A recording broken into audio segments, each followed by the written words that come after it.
Gurdeep Singh supple साहब, यही बात जनरल कुलकर्णी ने कही थी कि अब हमें बहुत ज्यादा अलर्ट रहना है, क्योंकि हिकमत से बात अगर पाकिस्तान कर रहा है तो ये सिर्फ हमारे खिलाफ होगी और कुछ नहीं। क्या आपको लगता है सप्पल साहब कि हमने अफगानिस्तान में जो काम किया, इस समय भी $3 बिलियन के प्रोजेक्ट्स हमारे वहां पर चल रहे हैं, हमारी सरकार लगातार वहां पर विकास कार्य करती रही, जब आपकी कांग्रेस सरकार रही बहुत अच्छे संबंध रहे अफगानिस्तान से हमारे, लेकिन कहीं ना कहीं हम चूक कर गए कि अफगानिस्तान पर वो पकड़ अपनी नहीं बना पाए कि अगर ऐसा कुछ भी पॉलिटिकल इंस्टेबिलिटी वहां पर होती है तो हमारा दखल ज्यादा हो। सईद साहब, हैरानी इस बात पे होती है कि सब इतने हैरान क्यों हैं। अशोक सज्जनहार जी बहुत सीनियर डिप्लोमेट हैं, कुलकर्णी साहब लेफ्टिनेंट जनरल साहब हैं, सब जानते हैं कि ये मालूम था कि एक बार अगर तालिबान आएगा तो आईएसआई का पाकिस्तान का क्या रोल होगा। ये लगभग एक्सपेक्टेड लाइंस के ऊपर चल रहा है। सवाल ये है कि जब 2013 में पहली बार ओबामा ने बोला कि शायद वापसी करनी पड़े अमेरिका को अफगानिस्तान से, और 2014 से मोदी सरकार है, तब से बहुत सारे एक्सपर्ट्स ये राय देते रहे कि अफगानिस्तान के अंदर क्या करना चाहिए।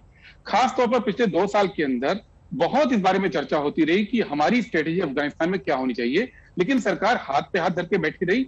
एक कंफ्यूजन की स्थिति रही है सरकार के अंदर। और आज जो पॉलिसी आई है, आज जो आधिकारिक पॉलिसी है, वेट एंड वॉच। हम मानते हैं कि डिप्लोमेसी जो होती है, जो अंतर्राष्ट्रीय संबंध होते हैं, वो शतरंज की बिसात की तरह है, वहां हाँ और ना की बात नहीं होती है, ब्लैक एंड व्हाइट की बात नहीं होती है। लेकिन भारत तो इस डिप्लोमेसी का एक माहिर खिलाड़ी रहा है, और अभी हम देख रहे हैं कि वो माहिर खिलाड़ी खुद मोहरा बन के उस बिसात के ऊपर बैठ गया है। नहीं, और हम देख रहे हैं सप्पल साहब क्या सप्पल साहब, देखिए आपने सारा इल्जाम बीजेपी पर लगा दिया, हमारी सरकार पर लगा दिया, लेकिन आपने ये नहीं बताया कि जो बरसों तक हम अगर अफगानिस्तान में मान लीजिए 2001 से भी अगर हम विकास कार्य कर रहे हैं, 20 साल में हम वहां पर सड़कें बना रहे हैं, स्कूल बना रहे हैं, खाना दे रहे हैं, अफगानी नागरिकों को अपने देश में रख रहे हैं, यहां तक कि उनकी संसद बना रहे हैं, हमारे 400 से ज्यादा प्रोजेक्ट्स चल रहे हैं। तो क्या हमें सप्पल साहब ये अलर्ट नहीं रहना चाहिए था कि कल को अगर वहां पर कोई भी इंस्टेबिलिटी होती है तो हमारा स्टेक कितना खतरनाक है, कितना ज्यादा है, और हम कैसे उससे निपटेंगे? जी, मैं यही कह रहा था। आप एक बात समझिए, आपने केवल एक पक्ष बोला है भारत के इन्वॉल्वमेंट का।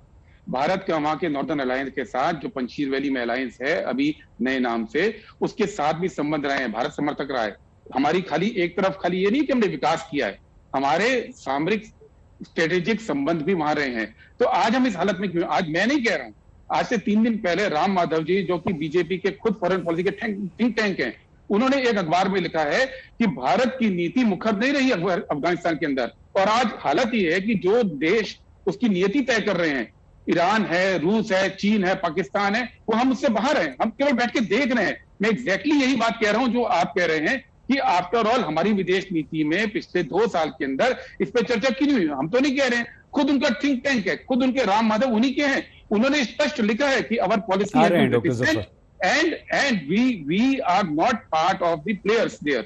ये बात हम भी कह रहे हैं कि आज की तारीख में हमारी स्थिति की हम वेट एंड वॉच कर रहे हैं, हम वेट कर रहे हैं कि बाकी देश क्या करेंगे, उसके हिसाब से अपनी रणनीति बनाएंगे। जबकि हम तो कहते हैं हम सिक्योरिटी काउंसिल के मेंबर बन गए 2 साल पहले, टेम्परेरी मेंबर। हमारे पास अपनी स्ट्रेटेजी नहीं है, यही बात आप देखिए, सिक्योरिटी काउंसिल की हमने भारत ने अध्यक्षता भी की, और वहां पर साफ कहना कि टेररिज्म को एक मैसेज तो कड़क हमने दिया ना सर। ऐसे कैसे आप ये कैसे कह सकते हैं कि सिक्योरिटी काउंसिल में कुछ नहीं हो रहा है? पिछले हफ्ते सिक्योरिटी काउंसिल में इंडिया का बड़ा स्ट्रांग स्टैंड था अफगानिस्तान के खिलाफ, तालिबान के खिलाफ। खैर, आते हैं आपके पास, एक रिएक्शन डॉक्टर सैयद जफर से ले लें। आ रहे हैं सप्पल साहब आ रहे हैं, एक सेकंड। डॉक्टर जफर पूरी होने देंगे तब आप दूसरे। नहीं, जरूर देखिए, एक रिएक्शन ले लें। अभी तो 1 घंटा है सर, अभी आपको सप्पल सर आपको बहुत टाइम मिलेगा अभी। डॉक्टर इस्लाम, क्या आपको लगता है सर, हम पूछ रहे हैं डॉक्टर इस्लाम, क्या आपको लगता है कि वेट एंड वॉच अभी हमें इसी पर स्टैंड करना है, इसी पर कायम रहना है, या जनरल कुलकर्णी और अशोक सर जो बात कह रहे हैं कि पाकिस्तान ज्यादा प्रोएक्टिव हो रहा है और वो आतंकवादियों को साथ लेकर चल रहा है, वो उस गुलबुद्दीन हिकमतयार से बात कर रहा है डॉक्टर जफर जो हमारा विरोधी रहा है, तो कहीं ना कहीं हमें क्या अपना स्टैंड या अपनी पॉलिसी अफगानिस्तान को लेकर या तालिबान को लेकर चेंज करने की जरूरत अब महसूस नहीं होती?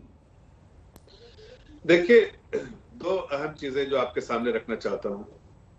कभी भी कोई सिचुएशन जो है अगर आप पिछले 15 अगस्त से देखिए तो एक समान स्थिति नहीं रही है अफगानिस्तान में। लेकिन इसका ये मतलब नहीं है कि वेट एंड वॉच पॉलिसी जब कहती है सरकार, तो वो मतलब एक्सप्लिसिटली एक्सप्रेस करती है अपनी स्टैंड को।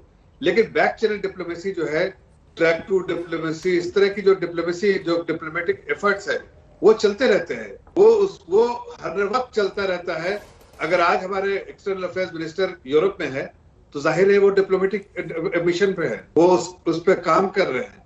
हमारी लड़ाई किस चीज से है? हमारी लड़ाई कोई अफगानिस्तान से है, हमारी लड़ाई कोई पाकिस्तान से है, हमारी लड़ाई कोई और लोगों और कोई कंट्री से। हमारी लड़ाई किससे है? हमारी लड़ाई है टेररिज्म से, दहशतगर्दी से, और उसके हम विक्टिम है। हमारी लड़ाई दहशतगर्दी से है। जो कश्मीर में दहशतगर्दी किया पाकिस्तान ने, जिस तरह से पहले देखा हमने अफगानिस्तान में 96 से 2001 में किस तरह से दहशतगर्दी चलती रही, टेररिज्म जो है अपने चरम पे रहा।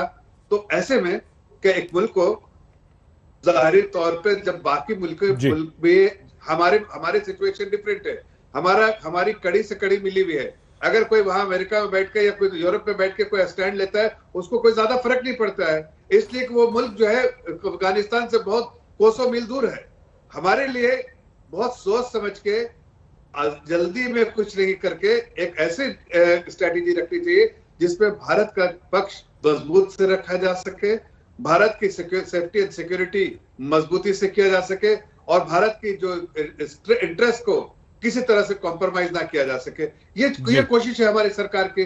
देखिए, आप बताइए कि क्या अमेरिका ने जिस तरह से, अमेरिका जो वहां पर इतनी सारी फौज को लेके बैठा था, वो अगर इस चीज को, आप बाइडेन का रिपोर्ट पढ़िए कि अगर आपने स्टेटमेंट पर देखिए कि अगर उसने नहीं सोचा था कि इतनी जल्दी जो है पूरे अफगानिस्तान में तालिबान आ जाएंगे, तो जाहिर है कि कहीं ना कहीं अमेरिका और जो ग्लोबल कम्युनिटी है, उन्होंने उनकी सोच जो थी और जो वहां पर प्रेजेंट है, उनमें कमियां रही है। लेकिन हमने अपने तरफ से यही कोशिश करनी है कि हमारे इंटरेस्ट को सेफगार्ड करें, हमारे लोगों को वहां से निकाल ले, और जब सब सुरक्षित होंगे तो जाहिर है हम अपना स्टैंड भी क्लियर करेंगे। लेकिन फिर मैं आपके प्रोग्राम में कह रहे कि ये कमजोर मुल्क नहीं है भारत बहुत स्ट्रांग मुल्क है।